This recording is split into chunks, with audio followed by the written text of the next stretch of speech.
جنات عدن مفتحة لهم الأبواب متكئين فيها يدعون فيها بفاكهة كثيرة وشراب.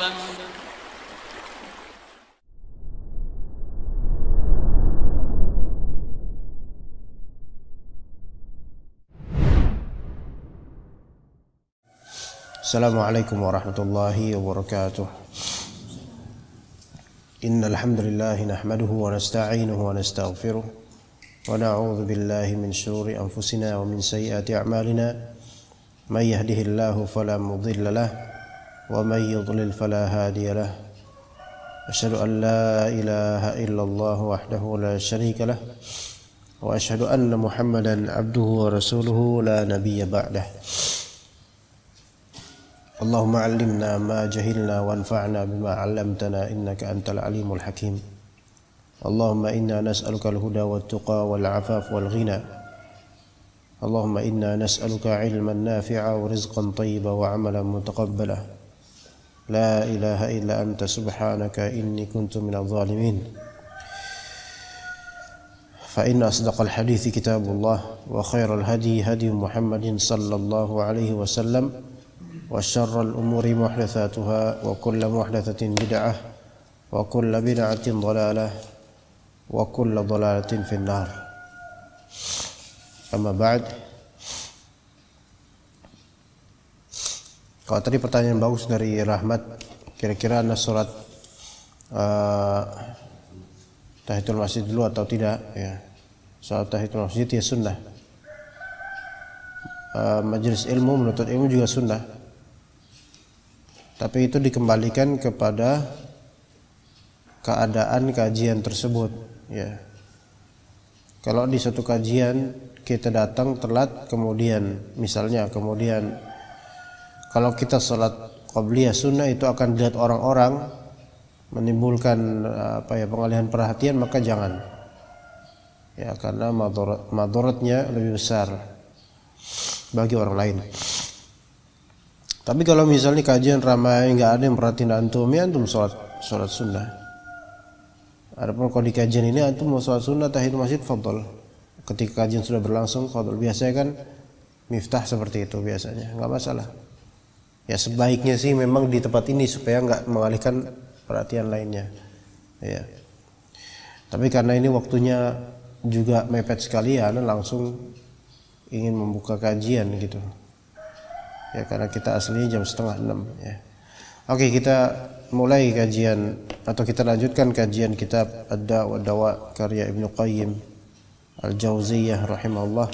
Dan pada hari ini ya, karena hari ini khutbah lumayan jauh dan nanti maghrib kajiannya juga di Cengkareng jauh, jadi ana hanya mencukupkan satu kitab saja untuk pagi ini insyaallah, Ad-Da' wa Dawa.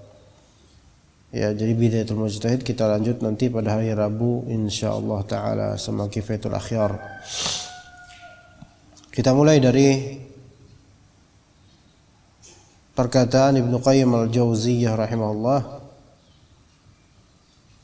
Wa fi musnadil Imam Ahmad min hadits Abi Umamah qala Rasulullah sallallahu alaihi wasallam tadnu asy-syamsu yaumal qiyamati ala qadri mil. Itu bisa dikasih siapa itu? Terjemah ya nggak apa-apa, tapi halaman berapa ya? Terjemah halaman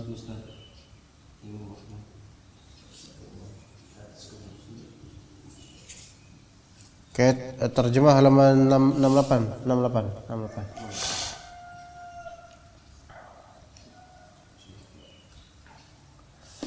Ya. Dalam hadis riwayat Imam Ahmad dalam musnadnya dari hadis Abi Umamah 68. Qala Rasulullah sallallahu alaihi wasallam tadnu asy-syamsu yaumal qiyamati ala qadri mil. Ya. Pada hari kiamat matahari mendekat hingga jaraknya menjadi 1 mil. Para ulama berselisih pendapat mengenai maksud dari mil ini.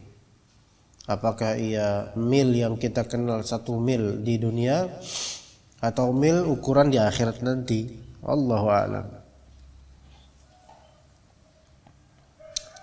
Dan wa yuzadu fi harriha kadza wa kadza, dan ditambahkan panasnya, sudah didekatkan ditambahkan pula panasnya. Taghli minha ar-ru'usu kama taghlil qudur. Kepala-kepala itu akan mendidih seperti mendidihnya panci-panci. Nah, ini juga menunjukkan ikhwah ketika di hari kiamat manusia itu secara jasmani jauh lebih kuat dibandingkan ketika mereka di dunia. Cuman kekuatan yang Allah berikan itu supaya imma bisa merasakan dahsyatnya azab, karena kalau manusia dengan kekuatan duniawi ini nggak bakal bisa. Kita matahari saja gitu, misalnya ada lapisan yang luput yang hilang dari langit dan sinar langsung ke kita bisa hancur ya, meleleh atau mendekat itu matahari bisa hancur kita. Ini dunia. Tapi di akhirat nanti jasad-jasad manusia itu dikuatkan lebih jauh. Tapi dikuatkannya enggak mesti berupa fadilah, keutamaan, melainkan justru supaya semakin bisa kena azabnya tanpa harus hancur langsung. Tetapi ini pun udah hancur sebenarnya, tapi masih hidup, karena di akhirat nanti tidak ada kematian ya, walaupun yang kena azab tetap aja nanti akan dikembalikan lagi. Taghli minha ar-ru'usu kama taghlil qudur. Kepala-kepala mendidih seperti panci yang mendidih. Sekarang kalau kepala mendidih seperti panci gitu dan ada gelembung-gelembung yang mendidih, dalamnya gimana? Na'udzubillah min dzalik. Ya'raquna fiha ala qadri khatayahum. Orang-orang mengeluarkan keringat sesuai dengan dosa-dosa mereka. Dosa-dosa ini maksud apakah mesti kekufuran? Enggak, maksiat pada umumnya. Khatayahum ini umum. Tetapi khatayahum di sini adalah khatayahum yang belum Allah ampuni atau tidak akan Allah ampuni, baik yang belum Allah ampuni atau tidak akan Allah ampuni. Sehingga dengan kenyataan ini, apakah mungkin orang yang beriman mendapatkan azab seperti ini di hari kiamat? Ya, mungkin. Ini berlaku umum untuk manusia. Bisa saja orang mukmin, muslim, dia berkeringat sesuai dengan dosa-dosa yang dilakukan. Dia muslim tapi banyak dosanya. Dan kemudian, apakah dosa tersebut adalah dosa yang sudah ditaubatkan? Belum ditaubatkan. Kalau dia sudah bertaubat di dunia dan Allah ampuni, maka insya Allah tidak mendapatkan ini. Ya, begitu. Jadi orang-orang yang sudah kadung mati dalam keadaan kufur atau kadung mati dalam keadaan sudah bermaksiat dengan sekian maksiat dan belum ditaubatkan atau tidak Allah ampuni dengan sebab amalan soleh. Karena bisa saja seseorang taubat belum sempat, tapi dia punya amalan soleh yang Allah Ta'ala kemudian dengan amalan soleh itu sudah Allah maafkan. Misalnya, bisa jadi ya, terserah Allah ya. Nah, minhum man yablughu ila ka'baihi. Di antara mereka ada yang sampai mata kaki. Ka'ab itu mata kaki. Ka'ab itu adalah sesuatu yang menonjol ya. Ka'ab ya. Kita udah pernah membahas itu di Bidayatul Mujtahid kalau enggak salah tentang Ka'ab dalam masalah wudu, tahdid mahal ghusl ar-rijlain, waktu itu pernah. Ya. Sampai ke mata kaki. Wa minhum man yablughu ila saqaihi. Di antara mereka ada yang sampai betisnya, betis. Ini masih jauh lebih ringan. Tapi ini pun sudah berisih sebenarnya, karena keringat dia itu loh. Berarti kan udah enggak enak rasanya. Keringatnya dia sampai segitu. Di dunia nggak ada orang berkeringat sampai segitu. Ya, siapa di antara pemain bola lari seharian keringatnya sampai mata kaki? Nggak bakal ada. Berarti ketika di hari kiamat itu sangat ekstrim keadaannya. Cuman Allah membuat manusia itu kuat menahan itu semua walaupun sudah tersiksa. Itulah na'udzubillah min dzalik. Berarti panas sekali, keringatnya banyak banget. Terbayang kemudian di benak kita bahwa kalau misalnya orang-orang berkeringat sampai mata kaki sampai betis, lah sementara semua orang kan ngumpul, ntar gimana dong? Kita keringat misalnya sampai mata kaki, tapi tetangga kita, na'udzubillah sampai bahkan sampai tadi, sampai al-araq yaitu telinga, itu gimana? Lah, kok bisa beda gini gitu kan? Nah itu sesuatu yang tidak perlu lagi kita bincangkan, ya karena keadaan di sana itu nggak bisa dikiaskan dengan keadaan dunia lah. Kalau antum mau cepat-cepat mati aja, ntar ngelihat, ya sama aja belum juga ya. Kalau antum penasaran ya mati aja dulu, ntar juga kelihatan ya. Jadi kadang-kadang kita mencari suatu pembahasan yang sebenarnya itu nggak menghasilkan apapun gitu loh. Nanti gimana dong kalau misalnya dia tinggi keringatnya terus napasnya menggap-menggap, nanti gimana? Berenang dong dia gitu. Nggak usah dipikirin mau berenang mau nggak, ente beramal soleh aja gitu, taubat aja sekarang ya. Kemudian kata Nabi SAW, wa minhum man yablughu ila wasatih, ada pula yang sampai separuh tubuhnya itu perut ya. Yang terakhir wa minhum man yaljimuhul araq, dan ada yang sampai ke aroknya yaitu cuping telinganya atau sampai ke mulut keringatnya. Masya Allah. Na'udzubillah min dzalik. Itu sebabnya apa ikhwan? Sebabnya dosa dan tidak mendapatkan naungan dari Allah Subhanahu wa taala. Makanya sangat penting bagi kita untuk menjadi salah satu dari 7 yang Allah berikan naungan. Dan ada juga hadis lain selain hadis tersebut. Di antaranya imamun adil. Yang paling pertama imamun adil kan. Dan imam ini dikatakan oleh ulama umum, baik imam dari segi pemerintahan maupun imam dari segi kekeluargaan. Nah kita ini kan imam dan alwi calon imam gitu kan. Makmumnya belum dapat, makmumahnya belum dapat. Jangan makmum ya, nanti kalau dapatnya makmum repot.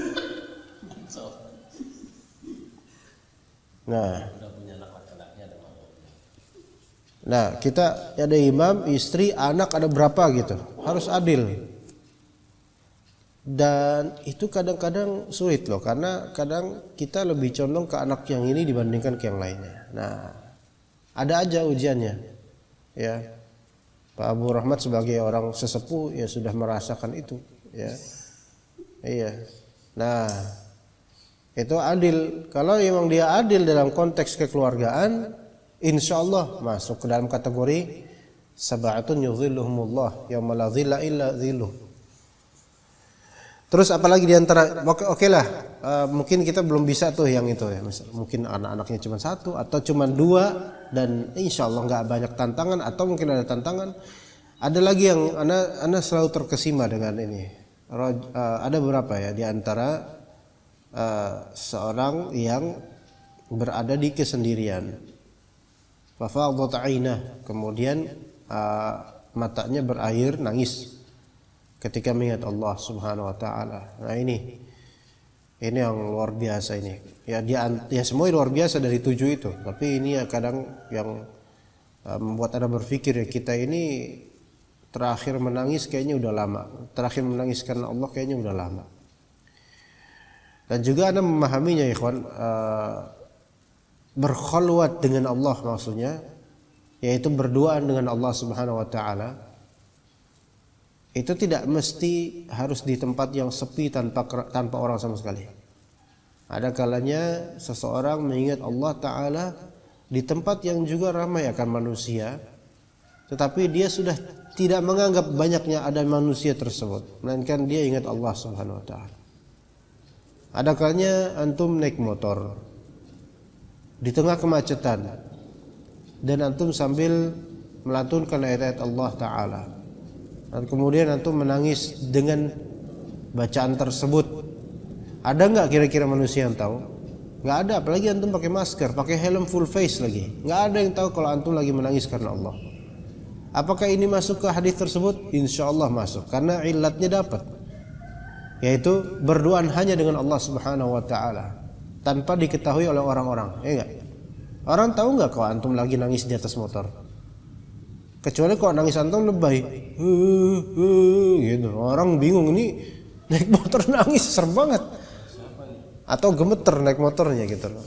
Ya, insya Allah enggak. Ya. Tapi seseorang ketika dia rata-rata hamba Allah Ta'ala yang justru cengeng di hadapan Allah, itu tidak mau menzohirkan air matanya di hadapan manusia. Paham gak maksudnya? Dan juga sebaliknya, na'udzubillah kalau sebaliknya, barang siapa yang memurahkan air matanya di hadapan manusia, khawatirnya dia kesulitan untuk mengeluarkannya di hadapan Allah Ta'ala. Gitu. Ya. Sebagaimana kalau masalah minta-minta, siapa yang biasa minta sama Allah, dia akan zuhud terhadap apa yang di tangan manusia. Ya enggak?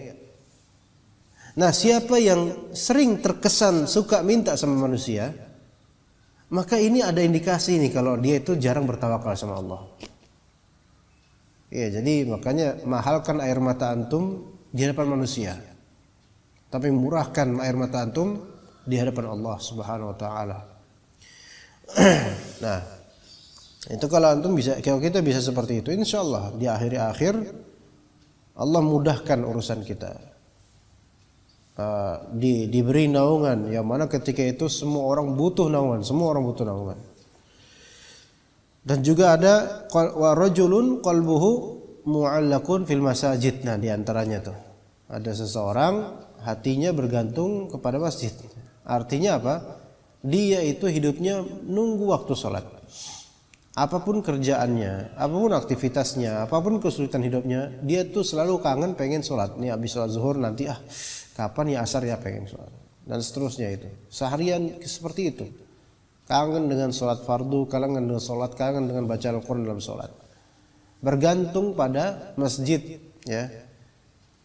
Begitu, ya. Jadi kalau kita sangat senang ke masjid, itu menunjukkan mudah-mudahan indikasi mudah-mudahan kelak kita diberi naungan oleh Allah Subhanahu Wa Ta'ala dengan naungan darinya. Ya begitu. Nah, qalbuhum mu'allaqun bil masajid ini enggak mesti masalah salat aja. Kajian, nuntut ilmu. Bahkan untuk antum pengen aja ke masjid, ke rumah Allah Ta'ala, menunjukkan antum itu ada keinginan untuk Allah Subhanahu Wa Ta'ala.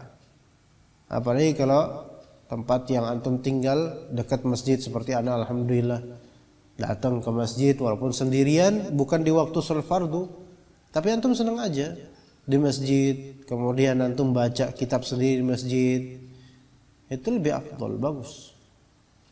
Nah, itu termasuk memakmurkan masjid.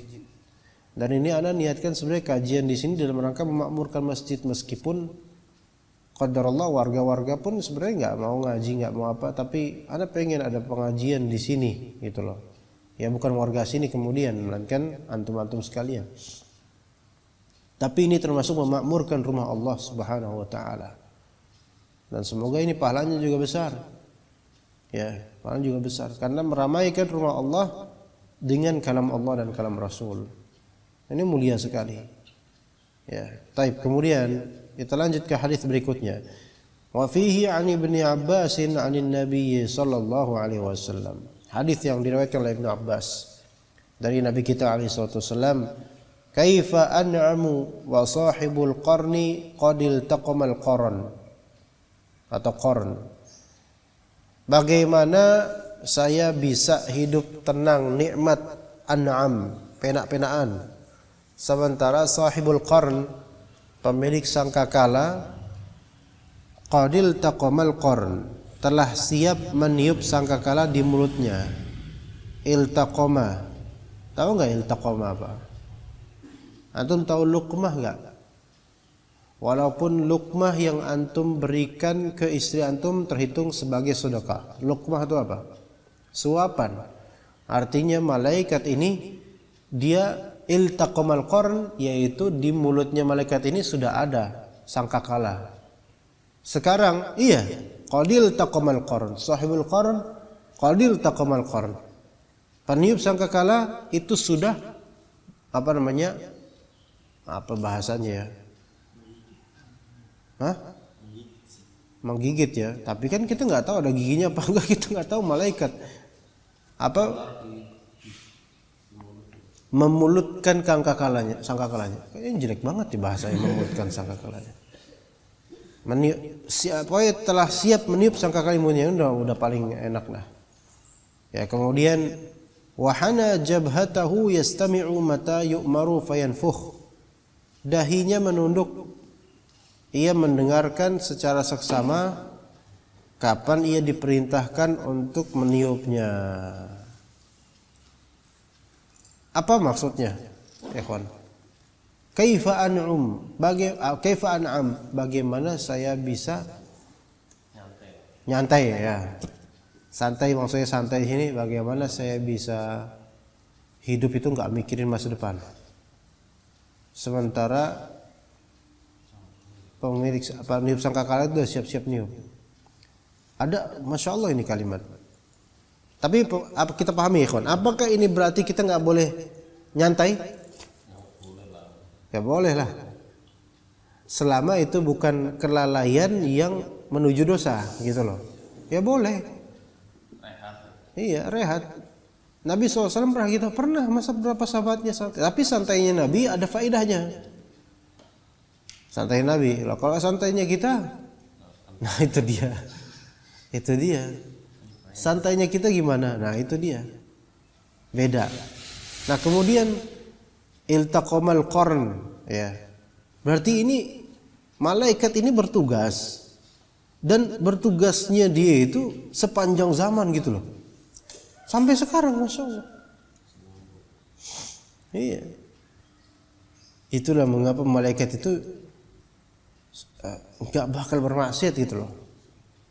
Tapi apakah malaikat terbebani, maksudnya terbebani kemudian merasa kok gelisah, kok lama banget? Enggak bakal gitu. Karena malaikat nggak diberi syahwat, nggak diberi hawa nafsu mereka. Makanya nggak ada pikiran untuk membelot. Nggak. Beda sama jin atau manusia. Nah kemudian juga ada faedahnya. Faedahnya begini, Anda konstruksikan, Nabi SAW akan mendapati hari kiamat gak selagi beliau hidup? Enggak. Karena hari kiamat itu terjadi setelah sangkakala ditiup. Semua orang di muka bumi ini kan kafir, enggak ada la ilaha illallah, ya. Tapi Nabi SAW ketidaktenangan beliau dan kecemasan beliau itu dikaitkan dengan sesuatu yang beliau sendiri nggak bakal dapat, gitu loh. Paham nggak? Ini pelajaran buat kita ya, kawan. Kalau Anda tanya ke antum kira-kira nanti matinya pas kiamat apa enggak? Antum berharap kan enggak insyaallah, auzubillah. Anda nggak mau mati pas hari kiamat, berarti kan jadi orang jelek ketika itu. Dan secara logika biasa kita kan kiamat masih lama, nggak ada tanda-tanda dekat kiamat kan belum, beberapa tanda-tanda belum kelihatan. Ya'juj Ma'juj udah keluar belum? Dajjal belum. Ya Sule Andre udah ada sekarang tapi Dajjal belum. Uus juga udah ada. Iya. Sai Baba udah ada, sama ucok-ucoknya juga udah ada. Ya, kenapa nyebut orang-orang itu gitu kan? Maksudnya mereka memang bukan tanda-tanda kiamat, tanda-tanda kubro, bukan. Walaupun ya tersebarnya kejahilan merupakan tanda-tanda kiamat. Nah, kita anggaplah dan semoga tidak mati dalam keadaan hari kiamat. Tapi kalau antum mencontoh Nabi SAW, walaupun tidak akan matikan pada hari kiamat, maksudnya matinya mati normal kayak orang biasa, tetap pikirkan bahwasanya kiamat sudah dekat, tanpa harus membuat filmnya gitu kan. Pikirin kiamat sudah dekat. Nabi SAW tuh, ya. Bagaimana saya bisa hidup senang? Bagaimana saya an'am, yaitu an'am ya hidup itu kayak nggak mikirin apa-apa, berleha-leha nggak mikirin apa-apa. An'am itu bukan nyantai banget sih, nyantai itu ya taroyet ya royet gitu. Tapi kalau an'am itu hidup apa-apa dinikmati banget kan. Dinikmati tanpa mikir gitu loh, tanpa mikir semua ada hisabnya gitu loh. Nah, berarti ini Nabi SAW bukan sebatas fokus di hari kiamatnya, di peniupan sangkakala aja, tapi apa di balik itu gitu loh, dari hisab. Gitu maksudnya. Apa di balik itu dari hisab. Insya Allah kita mudah-mudahan nggak mati dalam keadaan hari kiamat. Tetapi di balik hari kiamat itu ada ba'ats, hisab, jaza. Itu dia. Bagaimana Anda bisa hidup nyaman, nggak mikirin masa depan, sementara hutang ada 5 juta misalnya. Dan kemudian dihamparkan di kajian hadis tentang masalah hutang. Kira-kira gimana ikhwan? Tenang nggak hati? Kalau antum punya iman nggak tenang antum? Nggak tenang. Ya, kalau punya iman ya nggak tenang. Di situ maksudnya ketidaktenangan Nabi SAW dikhawatirkan nanti di hari kiamat bagaimana? Padahal Nabi SAW saksi bagi kaum muslimin. Ya. Kemudian faqala ashabu kaifa naqul? Kemudian para sahabat bertanya, apa yang harus kita ucapkan ya Rasulullah? Maka beliau kemudian menjawab, qulu hasbunallahu wa ni'mal wakil, 'ala Allahi tawakkalna. Maka katakanlah, cukuplah Allah bagi kami dan Dia sebaik-baik penolong. Kami bertawakal kepada Allah. Kalimat yang ringan di lisan, tetapi ini artinya Masya Allah. Hasbunallahu wa ni'mal wakil, wa 'alallahi tawakkal. Hasbunallahu wa ni'mal wakil. Cukuplah Allah bagi kami. Orang kalau udah membaca ini kira-kira dia paham enggak? Cukuplah Allah bagi kami. Tapi tetap aja kemudian ngeluh kepada manusia. Ayo. Bilang hasbunallah ya dengan nada-nada dan seterusnya.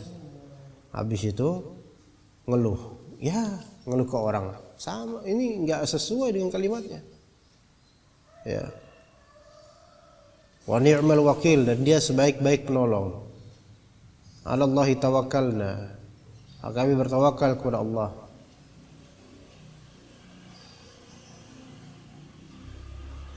Kalau kita melihat hadis-hadis berkaitan dengan hari kiamat dan kengeriannya, siapa yang nolong kita kemudian? Allah. Ini bedanya Ahlus Sunnah dengan Ahlul Bid'ah. Ahlul Bid'ah yang ghulu kepada Nabi SAW, mereka, kalau hari kiamat kayak gitu saya mau nyari Rasulullah. Rasulullah yang dicari.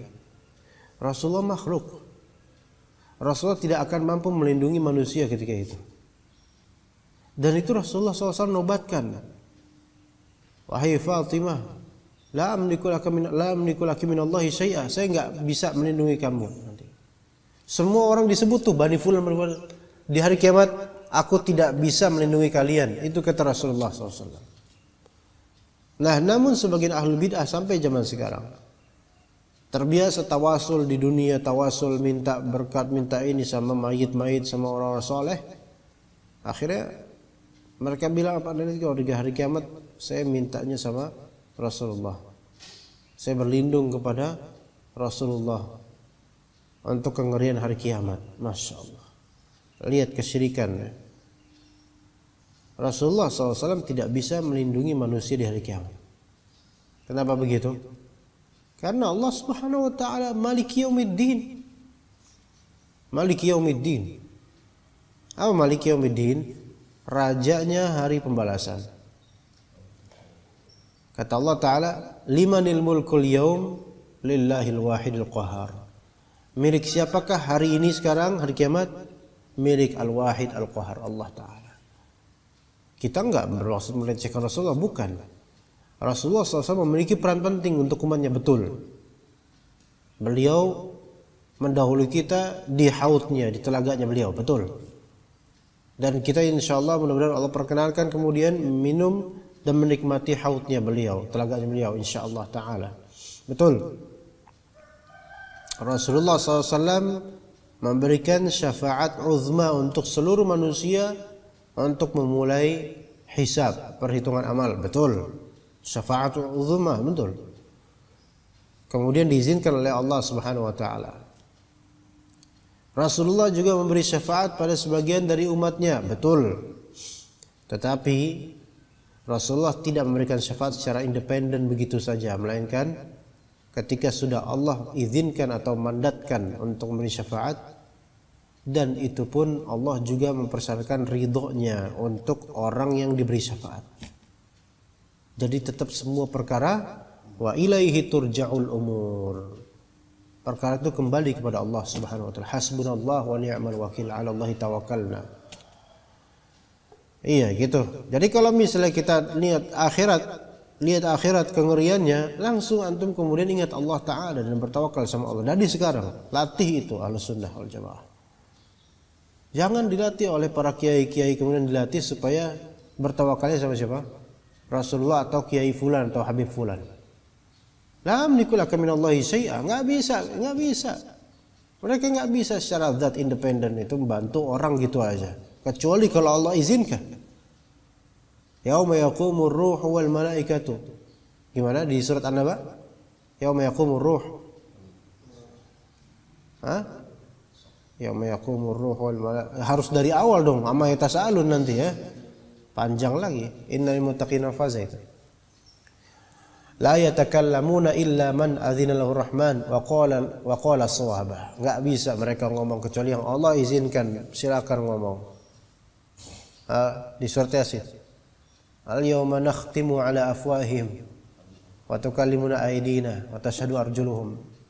Lihat, ditutup mulutnya, dikhotamkan, disegel, nggak bisa ngomong. Yang ngomong apa? Tangan, kaki bersaksi, kulit bersaksi. Di surat Fussilat juga disebutkan.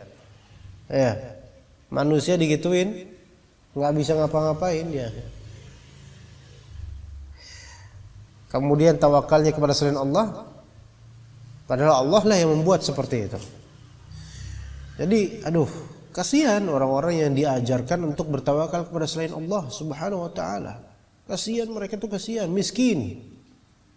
Ya, dan ahlul bid'ah ini mereka yang mengajarkan hal-hal seperti itu akan bertanggung jawab di hari akhir akan ajaran mereka untuk berbuat syirik. Na'udzubillah min dzalik. Ya. Jadi bersyukur banget ini kita diajarkan, dan ini ada juga ngajar seperti ad-da'wah walaupun kitab ini tidak dipelajari di sekolah dulu, tetapi di blending dan matching dengan apa yang kami pelajari di sekolah dulu dari masalah-masalah tauhid. Jadi ini sebagai bentuk atau keinginan anak untuk berbakti kepada guru-guru anak juga dengan mengajarkan ini. Teringat beberapa faedah dari ustadz-ustadz kita. Dan anak sangat bersyukur karena para asatidzah di pesantren anak mengajarkan anak untuk mengajarkan kita para santri untuk bertauhid dan bertawakal pada Allah. Sekarang antum udah pernah nggak di pesantren tradisional yang antum dibekali jimat, dibekali ini itu pusaka dan seterusnya? Itu kan kasihan. Kalau antum kayak gitu kasihan antum. Gede, tua, itu bukannya terbiasa tawakal sama Allah, dikit-dikit pusakanya kemudian dioles, atau mau safar harus bawa jimatnya. Ini kan sama dengan orang-orang jahiliyah dahulu. Mereka kalau safar, orang jahiliyah dulu, bawa mereka jimatnya atau Tuhannya dibawa, ditaruh di kantong mereka untuk pengaman. Sama. Lihat tuh, malah disuruh kembali ke zaman jahiliyah. Tapi alhamdulillah ustaz-ustaz kita enggak mengajarkan itu. Alhamdulillah. Na'udzubillah min dzalik. Kemudian ikhwas sekalian. Wa fil musnad aidan 'an Ibnu Umar yarfa'uhu man ta'azzama fi nafsihi. Barang siapa yang ta'azzama fi nafsihi. Ta'azzam fi nafsihi itu apa artinya? Menganggap dia itu agung, besar, berjasa banyak, hebat, lebih dari yang lainnya, skillful, punya skill banyak, dan antum tidak. Ta'azzum fin nafs. yaitu merasa ada azamah dalam diri saya. Bedakan ta'azzum dengan ta'azzuz. Maksudnya bedakan ta'azzum yang memang madmum, jelek, dengan al-i'tizaz. Al-i'tizaz itu adalah memperkasakan diri tapi versi mamduh, yang terpuji. Antum bekerja itu i'tizaz. Enggak? Antum bekerja karena Anda enggak mau minta-minta. Ini bukan ta'azzum namanya, paham enggak? Antum jualan donat, produksi donat, satu hari 100 pieces misalnya. Biasa gitu kan? Enggak sampai.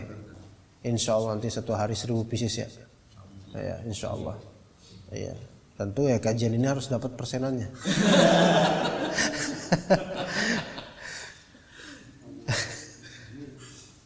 Iya. Dan ketika antum biasanya nganterin nggak ke orang-orang? Nah, antum nganterin naik motor kan? Baik. Ketika antum nganterin itu naik motor ke tetangga, ke teman yang order ke Bekasi bagian mana gitu kan, sampai keluar provinsi ke Jakarta, Cilangkap. Ya. Nah itu antum merasa nggak ada i'tizaz? Apa itu i'tizaz ya? Merasa antum senang dan bangga dengan pekerjaan ini, menikmati dan I am a man gitu loh. A man bukan a man lagu Sunda, itu a man itu. A man. Laki-laki, saya adalah pria gitu loh. Saya bekerja, saya cari nafkah, saya punya tanggungan. Itu kan? Bekerja, dagang maupun pegawai, karyawan, apapun itu. Antum berangkat kerja memiliki i'tizaz. Itu bukan ta'azzum fi nafs, itu maknanya beda. Jadi kesenangan dan kebanggaan antum dengan bekerja itu bisa ibadah selama bukan kesombongan. Selama bukan kesombongan, ya. Begitu ya Rahmat ya? Iya. Antum senang dekat dengan para asatidzah, kemudian memberikan mereka servis, pelayanan, dan dekat dengan mereka, banyak antum ambil faedah dan antum kemudian bersyukur kepada Allah. Dan ketika antum jalan ke Fatwa TV, kemudian pas lagi naik motor antum senang banget, masya Allah, anak pekerjaan anak tuh nikmat banget pekerjaan anak. I'tizaz, merasa perkasa dengan pekerjaan ini. Itu bagus, nggak masalah. Tapi kalau misalnya antum kemudian melecehkan teman-teman, ya misalnya, Abu Rahmat kerjaan cuman ngedinginin orang, dirinya panas, gitu kan?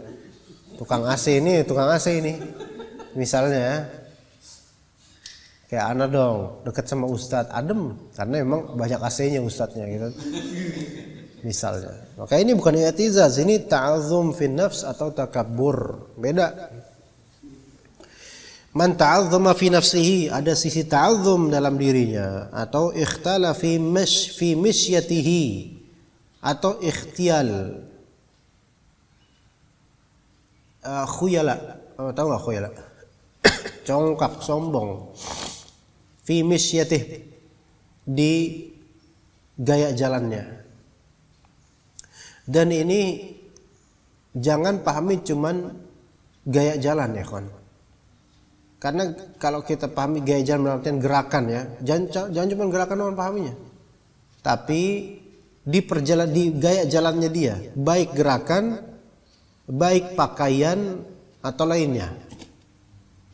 Enggak. Ikhtala fi misyati. Kalau gaya gerakan songkak, nah ini masuk jelas ya, ikhtial fil misyah, cara jalannya sombong. Kayak gimana cara jalan sombong gimana? Di atas. Gitu kan? Termasuk ikhtial fi misyati, pakaian kendaraan. Ikhtial fil misyah. Ya kalau gaya ada punya teman dulu ke kelas, tapi dia nggak sombong. Cuman kok jalan tuh songong nih orang nih, secara zat gitu loh. Tapi dia nggak maksud, dia Arab, keker, Arab Indo gitu kan, dari Lombok. Anda nggak mau nyebutin namanya, ya. Tahu nggak jalannya? Gini jalannya. Jadi ini tuh kayak kincir angin, apa? Kayak kincir angin apa namanya? Emang bentuknya kayak gitu loh. Dia gede badannya, keker, bukan gede gendut, keker, bagus gitu. Nyantai gitu orangnya. Tapi nggak sombong orangnya. Nah ini insya Allah nggak masuk lah kayak gini. Ini emang udah strukturnya kayak gitu, nasibnya kayak gitu dia. Kalau orang nggak kenal itu songong banget, mentang-mentang badan gede gitu. Nah ada seperti itu ikhtial fil misyah, gayanya, ya. Atau dari segi pakaian. Pakaian ini baik bentuk pakaiannya, kualitas pakaiannya, merek pakaiannya, atau perubahan di pakaiannya. Kayak misalnya kalau enggak Pak, ini apa namanya? Kerah diginiin kan? Itu kan kadang ada maksud sombong gitu, ya. Dibubah gini ya. Diginiin, kerah diginiin, terus ada taring. Itu kayak apa coba? Itu bukan sombong, itu setan itu. Nah, atau sengaja dia punya tato, ya kan? Biasa orang punya tato pasti dia pamerin tatonya. Tatonya emang di sini sih, tapi sengaja dilentingin di sini supaya sedikit kelihatan tatonya. Ini sombong sebenarnya, sombong. Bahkan ini lebih munkar lagi karena sombong dengan kemaksiatan, ya kan? Sombong dengan laknat gitu loh. Ada tatonya di sini, taunya tatonya jangkrik. Termasuk sombong itu. Atau juga sombong ikhtial fil misyah dengan bodinya. Ya kan biasanya kalau bodybuilder badannya gede, makanya paling tawadhu'nya bodybuilder tuh reksi. Iya, tawadhu banget itu, masya Allah. Karena udah ngaji. Biasanya bodybuilder jalan kemana-mana, biasanya pakai lengan pendek, biasa kan gitu. Atau pakai tank top doang, biar kelihatan lekuk-lekuknya. Dia nggak tahu kalau ternyata itu semua ada hisabnya gitu loh. Seandainya dia tahu semua itu ada hisabnya, dia akan tutupin itu. Iya, kan itu nikmat ya kan? Nikmat. Tsumma tus'aluna yawma idzin 'anin na'im. Pasti akan ditanya. Ya. Kemudian juga dari segi merek. Ya, Anda memang penjual sarung BAS, tapi Anda akui bahwasanya ini kalau orang menggunakan untuk khuyala saja, maka termasuk dosa. Jangan beli. Nah, gitu. Ya, tapi kan kita pedagang nggak bakal ngomong gitu sama pembelinya. Antum beli sarung BAS dari Anda buat apa? Buat gegayan? Nggak boleh. Nggak ada pedagang kayak gitu kali, nggak ada pedagang kayak gitu. Nggak untung kok kayak gitu Anda. Itu urusan dia, urusan hati dia itu, misalnya, kan? Iya. Atau dari segi bagusnya, kualitasnya, pakaian dan seterusnya, brandnya dan seterusnya. Kalau maksudnya di situ ada ikhtial, yaitu lihat dong, gua dong lebih kaya dari lo, lihat dong, gua dong. Maksudnya itu semata, maka ini ikhtial. Ta'azum fi nafs juga masuk, ya. Nah, tapi kalau maksudnya adalah untuk beribadah, misalnya kalau dia mengenakan sarung atau pakaian yang terbaik, baik dari segi merek maupun kualitas maupun pewarnaan atau apapun itu terbaik, dan dia maksudkan di situ mengamalkan hadis Nabi atau ayat Allah Taala mentazyin diri kita atau pakaian kita ketika ke rumah Allah, maka itu fadl, bagus. Tapi kalau benar kayak gitu tujuannya, kalau tujuannya cuma buat pamer doang, jangan. Atau dalam rangka dakwah misalnya, dakwah, antum memakai batik yang bagus ketika antum dakwah di desa tertentu, orang kira-kira ngeliat ya, mandang. Tapi bukan antum niatkan, bukan untuk supaya nih lihat gua nih, bukan gitu doang. Tapi antum dengerin, supaya antum dengerin kalam ana, dakwah ana, sehingga menyerap di hati. Karena kalau antum pakai jubah ke desa datang, dan desa itu belum pernah ada orang jubah dan cadaran, antum dilihatin betul, tapi antum nggak bakal didengar, malah dicurigain, ini apa ini? Hah? Pakai jenggot, ya, bawa tas hitam, ya, terus bawa tas yang ada giniannya gede gitu, panjang. Ya orang bilang, ini sniper nih kayaknya mau nembak orang, padahal raket. Orang mikirnya macam-macam. Ya gitu. Tapi kalau antum maksudkan pakaian tersebut bagus di mata masyarakat, tapi tanpa khuyala, nggak masalah. Makanya Nabi SAW ketika ditanya, ya Rasulullah, rajul seseorang na'alnya bagus, pakaiannya bagus, na'al apa na'al? Sendalnya bagus, pakaiannya bagus, itu sombong nggak ya Rasulullah? Enggak mesti sombong. Selama fi ghairi sarafin wala makhyalah, tidak boros dan tidak makhyalah. Tidak dimaksudkan dengannya khuyala, sombong, apa pamer-pameran doang. Gitu ya, ikhtiyal fil misyah. Jadi ikhtiyal fil misyah itu congkak dalam gaya jalan, itu umum, banyak sisi. Sampai tato-tato tadi, bodybuilder itu masuk gitu. Iya. Nah, taib. Kemudian, apakah masuk ke orang kaya yang dia belagak miskin supaya dipandang tawadhu? Masuk nggak itu? Masuk juga itu.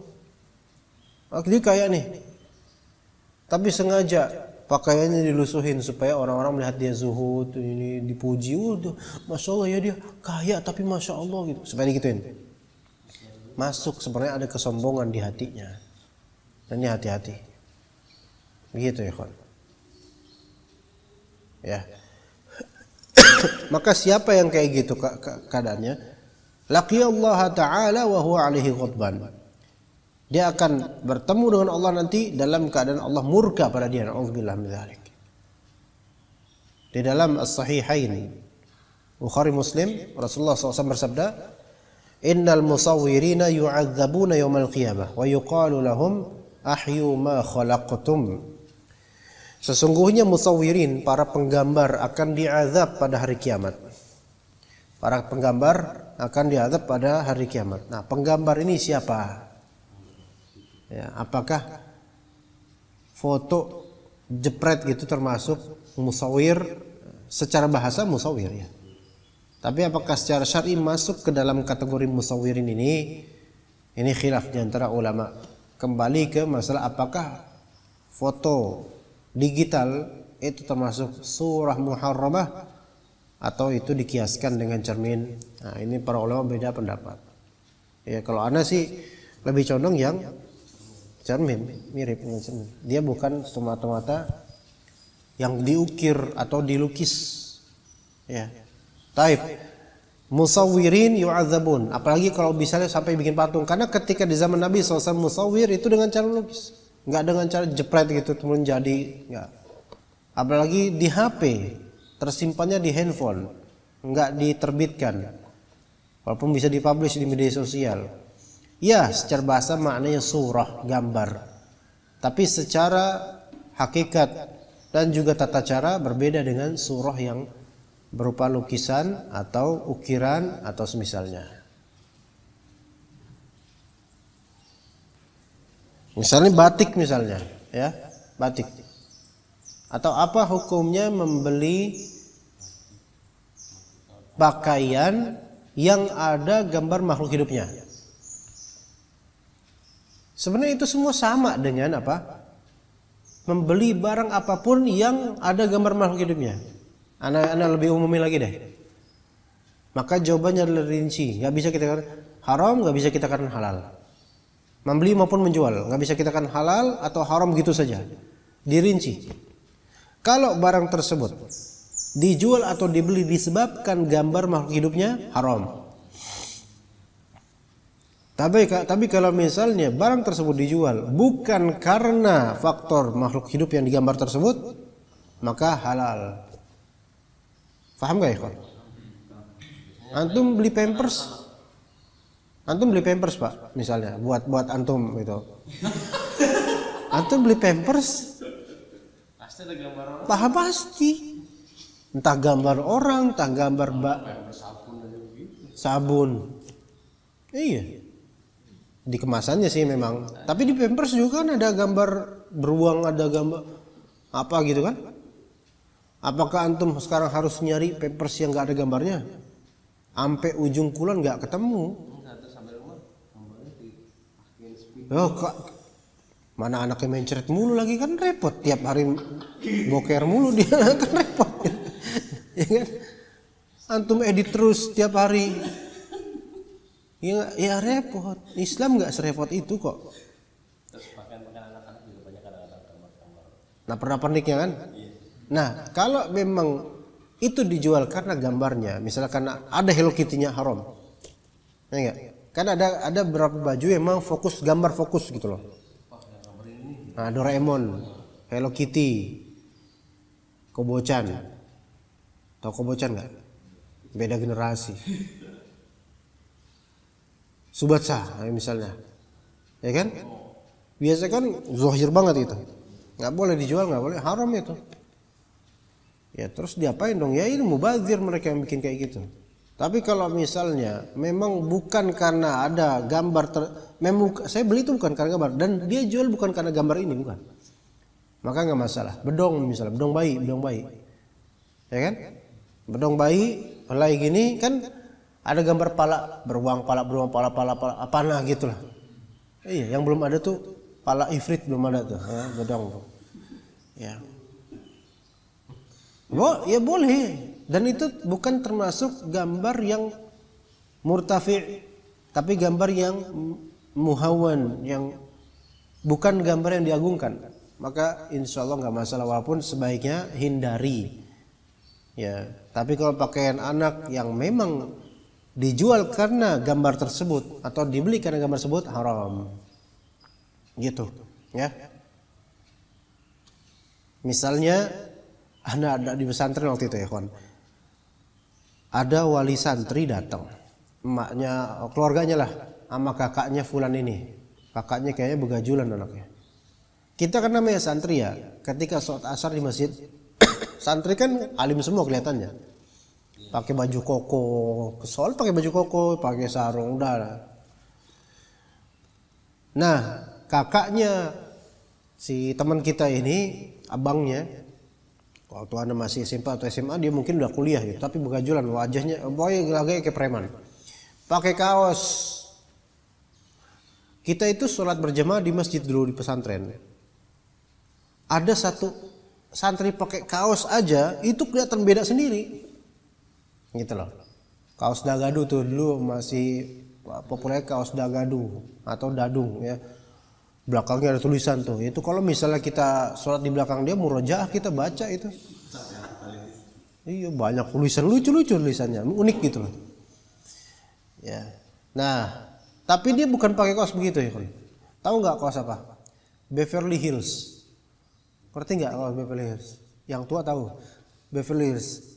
Yang film-film pantai yang jorok itu loh. Itu perempuan buka aurat barat di belakangnya. Salat di pesantren, di masjid bersama para santri. Itu kira-kira santrinya kayak gimana kira-kira?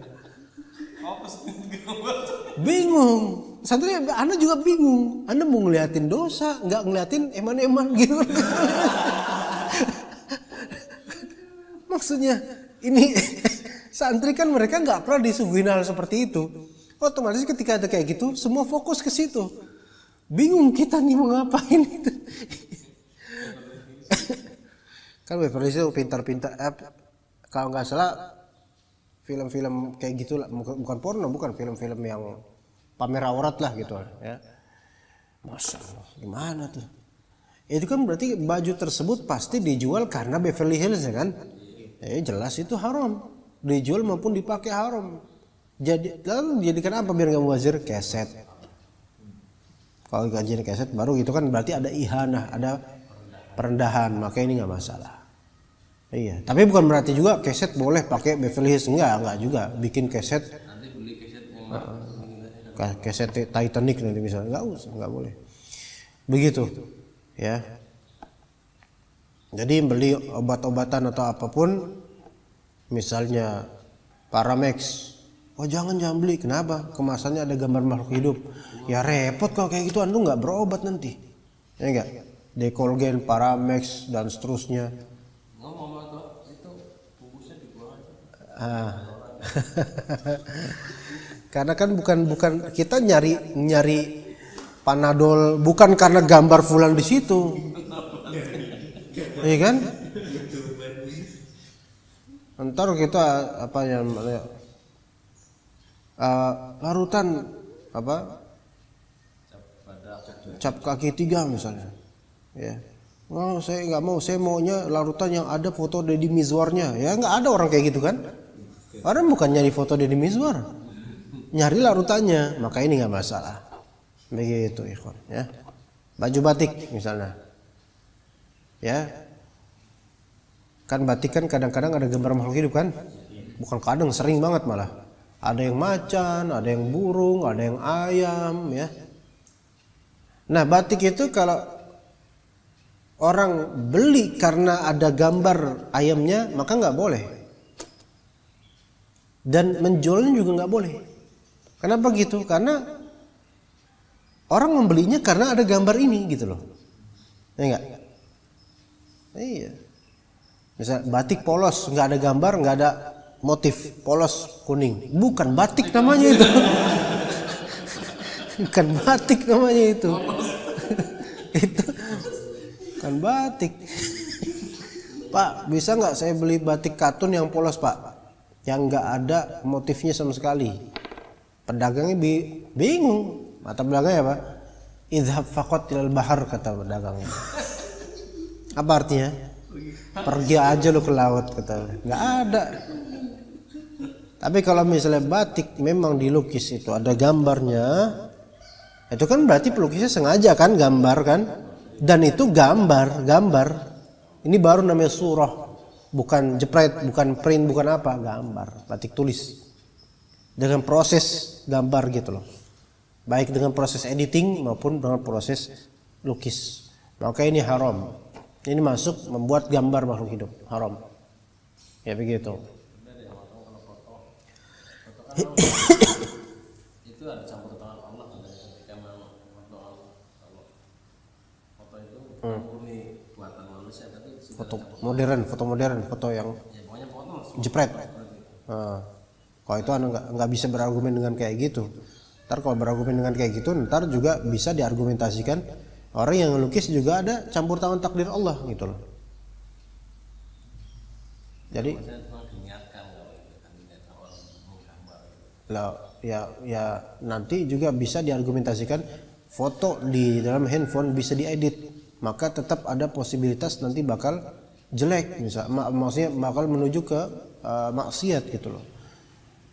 Jadi cukup aja ya bahwasanya tidak bisa disamakan antara gambar lukisan dengan tahwil yang memang dari tangan langsung betul-betul dengan yang cuman cekrek gitu. Ya, wallahu a'lam. Nanti orang-orang yang musawwirun akan diberi azab di hari kiamat. Naudzubillah min dzalik. Dan dikatakan kepada mereka, ahyu ma khalaqtum. Kalian hidupkan tuh apa yang telah kalian ciptakan, telah kalian buat. Udah berapa menit, Alwi? 1 jam. Hampir sejam. Pada perasaan Anda cuma ngomongin tentang batik doang loh. Kok udah 1 jam aja? batik polos lalu. Iya.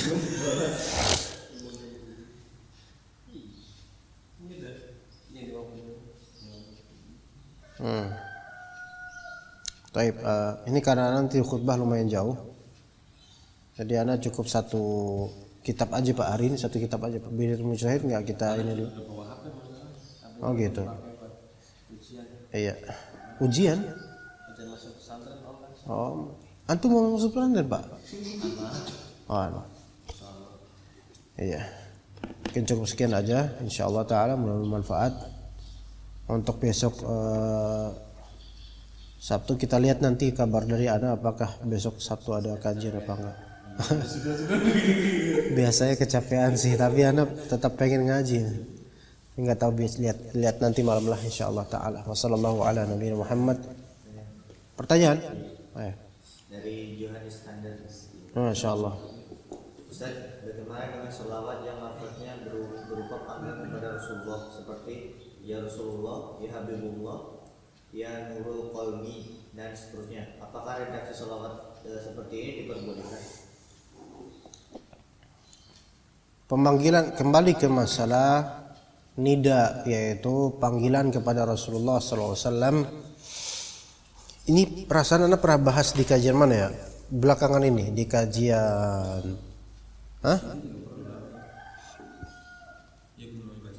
di sini pernah dibahas. Kajian apa itu? Belakangan ini kayaknya. Ala kulli hal, kajian apapun itu. Jadi nida menyeru Rasulullah SAW ada dua hal, imma yang berdalil, imma membuat sendiri. Kalau yang berdalil maka itu enggak masalah kholas, karena itu nasnya mengikuti nasnya Rasulullah. Ya, sebagaimana di tahiyat kita, assalamu alayka ayyuhan nabiyyu warahmatullahi wabarakatuh, assalamu alayna, ya, assalamu alayka ayyuhan nabiyyu, wahai nabi, maka ini enggak masalah. Tapi kalau misalnya di luar dalil membuat doa mutlak, maka nggak boleh. Perlu dalil lagi dan nggak ada dalilnya, maka nggak boleh. Ya, apalagi kalau dijadikan nyanyian. Kenapa? Karena di sini berarti ada istighatsah kepada Rasulullah SAW, minta pada Rasulullah. Ya kan?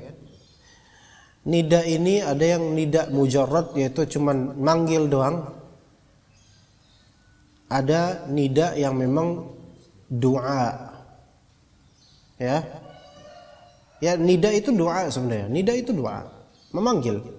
Nah, oke, nida itu adalah doa, panggilan adalah doa, menyeru gitu kan ya. Doa kan menyeru. Menyeru itu terbagi menjadi dua. Misalnya kita bilang ya Rasulullah, ya Rasulullah, ya. Imma doa menyeru pertama, yang pertama adalah sebatas manggil tok. Dan ini kebodohan. Paham enggak? Ya Rasulullah, ya Rasulullah, ya Rasulullah, ya Rasulullah. Ya kan? Ya Habib, ya Nabi, ya Nabi, gitu. Udah gitu aja. Ntar ujung-ujungnya apa? Dana, ya dana, ya dana, ya dana, minta duit. Ya.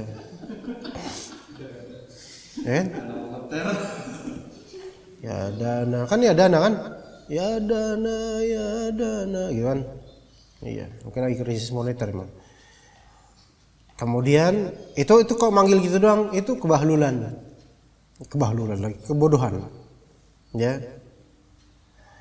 Ada doa yang kedua, yaitu doaul mas'alah, menyeru dengan maksud meminta. Maka ini bisa menjadi syirik. Ya. Oh, enggak syirik, Ustaz. Kita ini minta syafaat, kan Rasulullah nanti berikan syafaat. Mas, Rasulullah udah wafat. Minta syafaatnya ntar di hari kiamat. Sekarang mau udah kiamat? Belum. Oh, kita persiapan Ustaz, prepare dari sekarang. Ya Allah, prepare-nya bukan dengan meminta sekarang. Prepare-nya dengan cara antum beramal soleh, beriman, beramal soleh. Karena Rasulullah SAW tidak akan memberi syafaat kecuali pertama Allah izinkan beliau memberi syafaat. Kemudian Allah ridho terhadap orang yang diberi syafaat. Lah kalau antum sekarang isinya syirik, minta sama Rasulullah, minta sama wali fulan, syirik. Karena gaib Rasulullah sekarang. Kalau di hari kiamat hadir, di sini gaib sekarang. Ini udah syirik. Dan Allah tidak meridhoi syirik. Gak bakal ridho sama syirik dan pelakunya. Dan nanti kalau antum udah di hari kiamat, antum mau minta sama Rasulullah syafaat pun Allah gak ridho sama antum karena antum telah berbuat syirik. Begitu loh. Jadi sekarang itu bukan waktunya kita meminta syafaat sama Rasulullah SAW. Tapi apa? Ya kita mentabligh salam dan salawat, ya betul. Itu ada syariatnya. Tapi minta syafaat enggak? Nanti minta syafaat. Ya hari akhir diberi syafaat, insyaallah. Walaupun sekarang minta sama ya Rasulullah, Ya. Atau bertawasul dengan Rasulullah SAW. Ya Rabbi bil Mustafa baligh maqasidana. Ya Rabb, wahai Tuhanku, bil Mustafa, tawasul dengan Al-Mustafa. Tawasul itu masih lebih, bukan lebih ringan ya, tetap berat juga, tapi lebih berat lagi ketika manggil Rasulullah, ya Rasulullah, ya Rasulullah, gitu. Terus minta apa gitu, syafaat, minta, bahkan dalam qasidah salawat yang dibuat oleh Busiri, Burdah, qasidah Burdah, itu benar-benar syirik itu. Nah, jadi ya Rasulullah di sini kalau tidak ada nasnya, tidak ada lafal yang bernaskan pakai nas hadis, nggak boleh. Karena ini di sini dimaksudkan apa? Imma abath, doa panggilan nida nyeru ya Rasulullah gitu doang, itu kesia-siaan.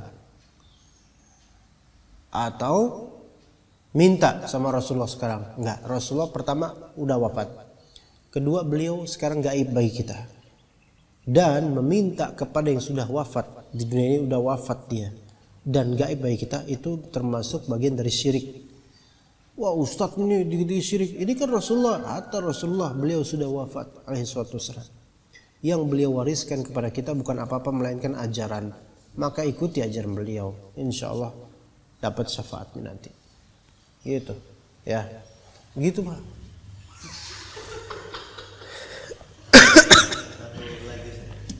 Ya. Ada dari Yudit Iya Bahuswab.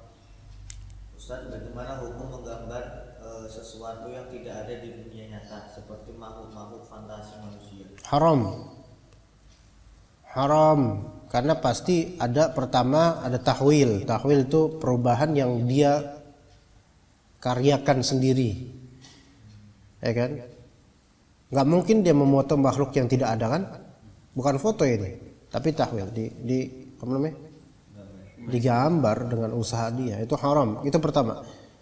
Kedua, khayalan-khayalan tersebut dari syaitan. Syaitan itu senang ketika ada perubahan makhluk. Makanya kita Allah Subhanahu wa taala menghikayatkan perkataan syaitan.